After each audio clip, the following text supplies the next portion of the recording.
In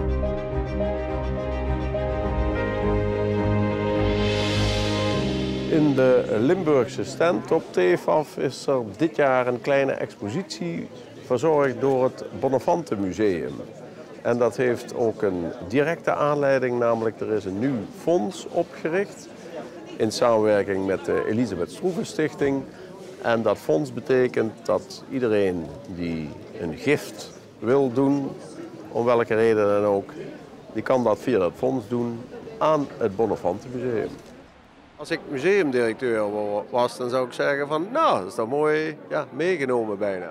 Het is superleuk dat we dit nu vandaag mogen aftrappen. Een unieke samenwerking. Ik denk ook in Nederlands perspectief weinig voorbeelden. Ik ken zelf geen voorbeelden, dus een voorbeeldstellend project met Elisabeth Stroeven samen. Wat houdt het project precies in? Wij gaan een fonds inrichten, een fonds op naam zoals dat officieel heet, waar mensen aan kunnen geven.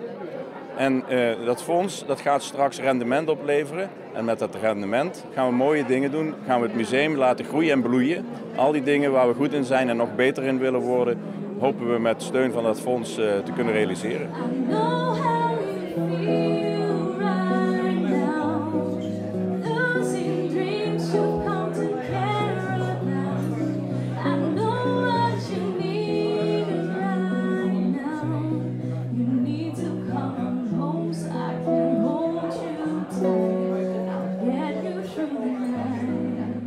Maar Elisabeth Stroeven, dat is in wezen toch al een fonds? Komt er dan nog een fonds bij? Hoe zit dat dan?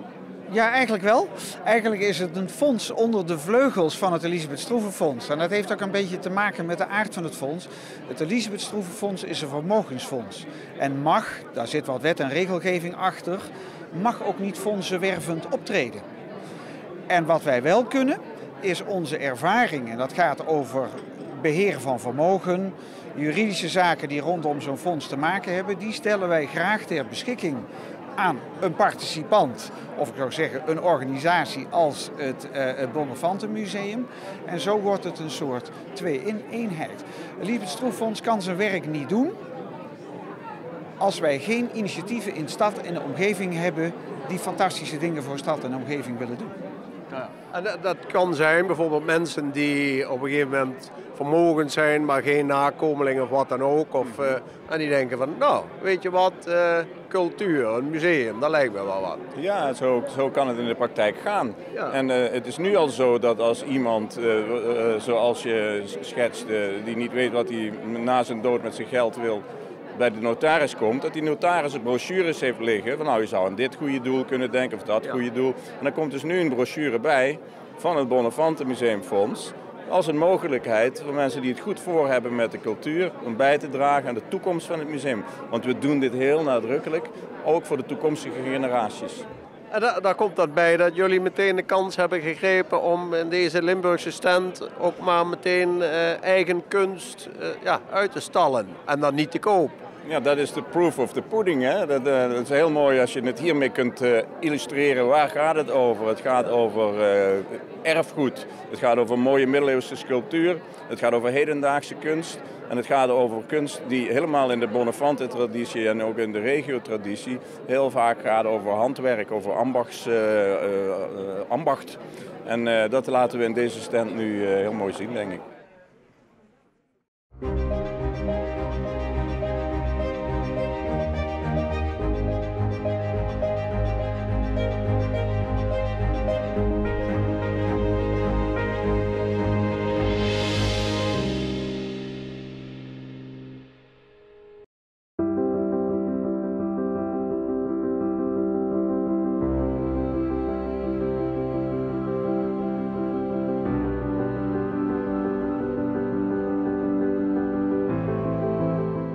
The European Fine Art Fair was started in Maastricht, a city located in the heart of Europe. Up until the 1970s, Europe was dominated by national art fairs hosted in different countries. Yet there was no international art fair that crossed the borders. That is until a number of art dealers and lovers of art decided to start a trade fair in the region that transcends cultures, Maastricht, a city that has been conquered by the French, the Spanish, and the Germans. This international climate allowed TEFAF to grow into the most famous art fair in the world. The fair is hosted every spring in the Trade Fair and Conference Center MEC Maastricht that is used for events as varied as show jumping, culinary festivals, international trade fairs, and conferences. Maastricht lies in the junction of Germanic and Roman culture. Even the local residents speak a multitude of languages, and the regional Limburg dialect contains characteristics of Dutch, French, and German. Maastricht is situated on the Dutch borders with Belgium and Germany. In a radius of just 25 kilometers, you can hear Dutch, German, and French being spoken, while English is the medium of instruction at Maastricht University.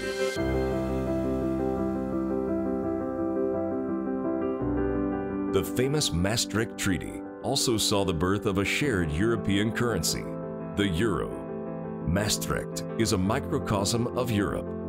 It is a natural melting pot of cultures and languages, of open borders and of trading and trades.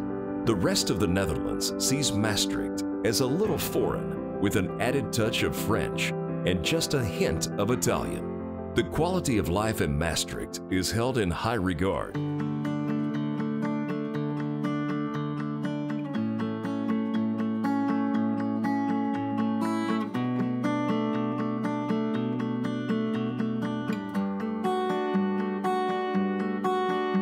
It then comes as no surprise that gastronomy arrived in the Netherlands by way of Maastricht.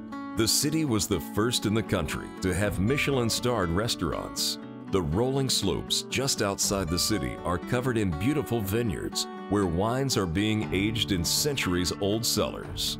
The historic city center, which dates back to the Roman period of the 1st century, is an attraction that draws visitors from around the world.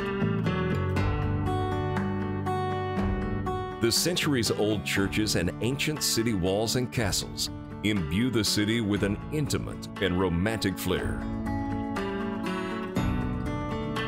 A city where living is good and where TEFAF has been able to bloom into an unparalleled destination fair, located between Amsterdam, London, Paris, and Berlin. The city is easily reachable to a large international public.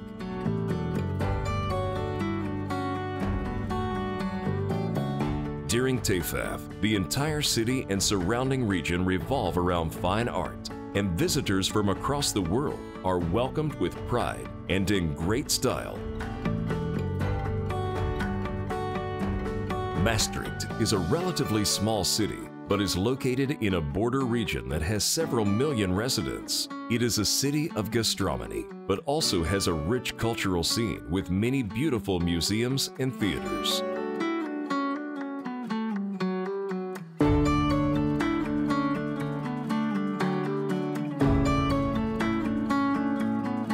André Rieu, Maastricht's most famous export, performs with his Johann Strauss Orchestra on the large Vredhof Square every year. This event is visited by tens of thousands of visitors from across the globe. Other music festivals and concerts in Maastricht also draw large crowds to the city.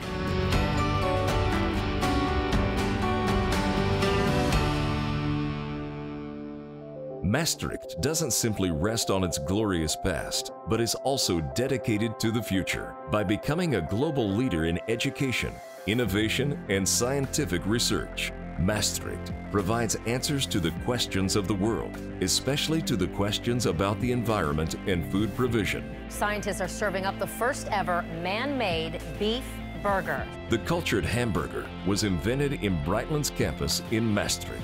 This is meat that is synthetically grown in a laboratory. The academic hospital will soon be opening a European training center for vascular surgery and houses one of the largest brain imaging scanners in the world. Their sister campus, Breitland's Hemmelot, is a leader in the fields of chemistry and materials and is the birthplace of Dyneema, the strongest and lightest fiber in the world. Maastricht combines the wisdom of age and the vigor of youth. Tradition and innovation go hand in hand. Students from across the globe feel at home in this historic context of quality education, a good quality of living, friendliness, and the city's international character. This is what makes this city and region a unique jewel in the Netherlands. Maastricht is a historic work of art and an indisputable choice of home for a World Art Fair.